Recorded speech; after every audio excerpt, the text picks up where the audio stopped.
अनहोनी दुल्हन। आरती और विकास अपने माँ बाप के साथ दिल्ली में रहते हैं। जर्नलिस्ट होने की वजह से विकास को बहुत बार काम के लिए देर रात तक ऑफिस में रहना पड़ता है, जिस पर ज्यादातर आरती जागकर उसका इंतजार करती रहती है। इसी तरह एक रात आरती विकास का इंतजार करते हुए घर की बालकनी में खड़ी होती है। इनकी जॉब तो जैसे मेरी सौतन बन गई है। मुझसे ज्यादा उसी के साथ टाइम स्पेंड करते हैं और हम यहाँ इंतजार करते हुए मर जाए। अपने आप से ये सब बोलते हुए आरती की नजर मोहल्ले के कोने वाले घर पर पड़ती है, जिसकी लाइट्स ऑन देखकर वो हैरान रह जाती है। ये इस घर की लाइट्स कैसे ऑन हो सकती है?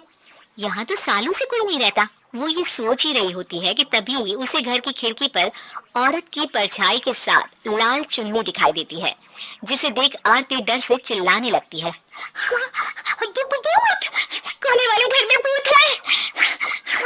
आरती की आवाज सुन उसके घर वालों के साथ मोहल्ले के लोग भी अपनी बालकनी में निकल आते हैं। अरे क्या हुआ? आधी रात में बावरों की तरह क्यों चिल्ला रही है? आरती की बात से सब उस घर की तरफ देखने लगते हैं, लेकिन वहाँ कुछ नहीं होता। भाभी जी, लगता है आपने सपना देखा होगा। मैं बालकनी में खड़ी होकर सोऊंगी क्या? बता रही हूँ, अपनी आंखों से देखा है। घर की लाइट्स ऑन थी और वहाँ किसी का साया भी था। अरे तुम अक्सर विकास भैया के इंतजार में देर रात तक जागती हो ना, क्या पता नींद पूरी नहीं होने की वजह से कोई भ्रम हुआ हो।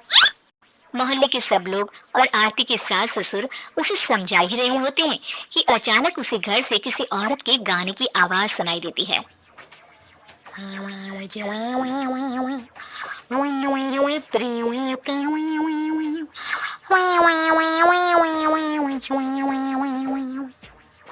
आवाज सुन सब हैरानी और कंफ्यूजन से उस घर की तरफ देखने लगते हैं कि तभी उन्हें लाल जोड़े में औरत का साया वहां दिखता है, जिसे देख पूरा मोहल्ला सकते में आ जाता है। अरे ये तो कोई दुल्हन है। अरे नहीं नहीं, भूत नहीं है। अरे फिर तो पक्का तेरी दुल्हन है। अरे नहीं नहीं, वो तो मायके गई है।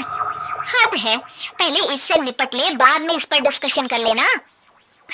बड़ा भ्रम बोल रहे थे ना, अब फटी ना सबकी। अरे नहीं नहीं, मैं किसी से नहीं डरता भाभी जी। भूत जैसा कुछ नहीं होता। या तो इस घर के मालिक यहाँ आ गए हैं, या फिर किसी ने खाली घर देख कर कब्जा कर लिया। हमें वहाँ जाकर देखना चाहिए। बात में लॉजिक मानकर सब बाहर इकट्ठा हो जाते हैं कि तभी विकास भी वहाँ पहुँच जाता है। क्या बात है? इतनी रात को पूरा मोहल्ला यहाँ कैसे? भूतिया दुल्हन की वजह से। क्या तुम्हारे अलावा भी कोई दुल्हन भूतिया हो सकती है? इस भूतनी का किस्सा निपटने दो, फिर तुम्हें अपनी भूतनी दिखाती हूँ। अब सारे लोग मिलकर विकास को पूरी बात बताते हैं, जिसे सुन वो भी उनके साथ जाने के लिए तैयार हो जाता है। जिसके बाद वो सब डरते हुए उस घर के सामने जाकर खड़े हो जाते हैं। तुम सब यहीं रुको, मैं अंदर जाता हूँ। अकेले जाओगे? अरे नहीं नहीं, आप सबकी नकली भूतनी भी तो होगी ना मेरे साथ। कैसा मजाक कर रहा है यार। रुक, मैं चलता हूँ साथ में। क्या मैं चलता हूँ? ये क्या गोवा घूमने जा रहे हैं जो मैं भी साथ चलता हूँ? कहीं नहीं जाओगे तुम, यहीं मेरे पास खड़े रहो। वही सिचुएशन समझो। हाँ, घर जाकर सुना लेना। हे भगवान, मम्मी तुम किसकी मम्मी हो? ओह, इन्हें सब कुछ अभी करना है क्या?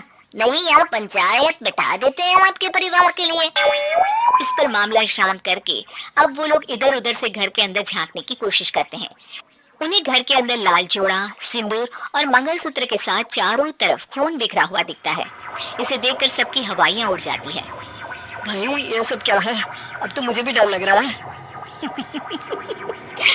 आ गए मरने, अब तुम्हें मुझसे कौन बचाएगा? उस नजारे के साथ सोने पर सुहागे की तरह भूतनी की आवाज सुन वो सब तुरंत वहां से भाग खड़े होते हैं। ये सब क्या था? अब हम क्या करेंगे? हमारे मोहल्ले में भूतनी आ गई जो सबको मारना चाहती है। तो भाभी जी, मैं फिर बोल रहा हूँ, भूतनी जैसा कुछ नहीं होता। मुझे तो पक्का यकीन है कि यहाँ किसी गलत इंसान ने गलत काम करने के लिए कब्जा कर लिया है और लोगों को घर से दूर रखने के लिए ये सब कर रहा है। तुम इतने यकीन के साथ कैसे बोल सकते हो? फिल्मों में ऐसे ही तो दिखाते हैं। हे भगवान, ये फिल्म नहीं, ये रियल लाइफ है। हमें शांति से कुछ सोचना चाहिए। सब हमारे घर चलो। सब आरती के घर में इकट्ठा हो जाते हैं। रात भर आधी नींद और बिल्कुल ना चल रहे दिमाग के साथ सब सॉल्यूशन सोचने की बहुत कोशिश करते हैं, लेकिन कुछ नहीं होता। इसी तरह सुबह हो जाती है। ऐसे कोई भी उपाय नहीं निकलेगा। सब पूरी रात के थके हुए हैं। घर जाओ, थोड़ा आराम कर, फ्रेश होकर फिर आ जाना, उसके बाद सोचते हैं कुछ। डरे सहमे लोग जैसे ही अपने घर जाने लगते हैं, तभी विकास को उस घर में कोई हरकत नजर आती है, जिस पर वो किसी को कुछ बताए बिना चुपचाप वहां पहुंच जाता है और कुछ देर बाद घर आकर सबको दोबारा इकट्ठा कर उस घर के पीछे वाले खिड़की पर ले जाता है। विकास, क्या खेल लगा रखा है? ये कोई मजाक नहीं है। वही तो, मजाक नहीं, बहुत बड़ा मजाक है। अंदर देखो। जैसे ही सब उस खिड़की से अंदर देखते हैं तो उनकी आंखें खुली की खुली रह जाती है। मूवी की शूटिंग।